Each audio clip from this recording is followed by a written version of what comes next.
Bronte Road is set for construction in 2010 because traffic assessments, which began several years ago, projected the need for 2 additional lanes to ease congestion. Road improvements such as these are no surprise in a growing town like Oakville. But expanding Bronte Road necessitated paving through one of the last remaining white oak trees, which wasn't a problem until Alan Elger, a planning and public works councilman, discovered that the initial report on the tree's survival was false.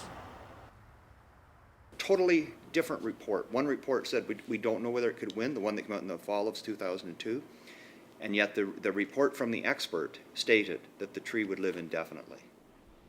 We spoke to Joyce Burnell, who became the leading protagonist for the tree, about what the tree meant to her. Why do you want to save the oak tree? Well, it's a heritage tree. It's over 250 years old.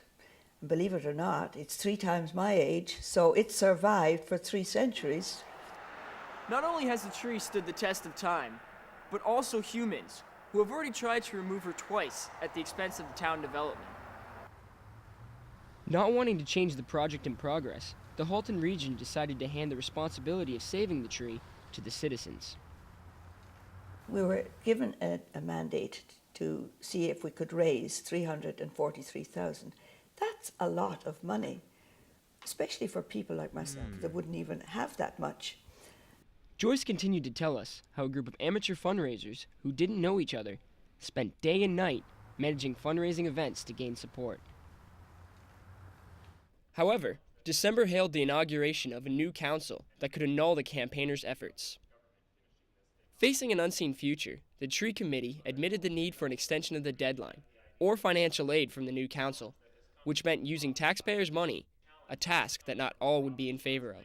The amendment that is before you is clearly against the intent of the recommendation from the Planning and Public Works Committee. Was the intent of the committee to minimize any government tax contribution to the saving of the tree.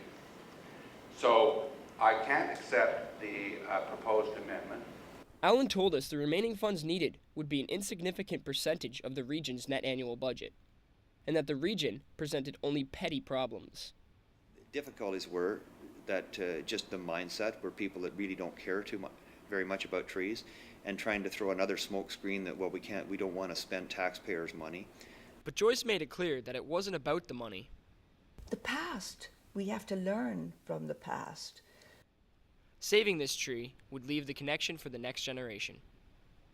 Stop and think. We live in a society where so often we tear down houses and replace them with new ones.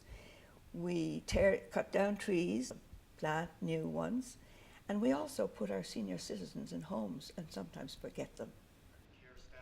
At the final council meeting, we met Joyce and her supporters waiting to hear the decision for the tree's fate. It was impossible not to predict a positive outcome for the tree, which had by this time gained international support. And at 15-6, the council voted in favor of the tree's future life. All those in favor of Mayor Burton's motion will please stand. Councillor Adams, Best, Bird, Bonnet, Burton, Craven, Algar. This tree struggle is not over. The threat of development will always loom over trees such as this one. But we have one more story to inspire us to preserve the icons of our heritage that link us to the past, which brought us here to the present. I am the tree that calls to thee from ages now long past. I am the one from time long sung, a beauty that does last. Build the road of living life, pave it deep with care. Plough down the minds of those who wish my death and bring despair. For we are all connected, life intertwines as one. Let me lift my branches boldly to feel the power of the sun.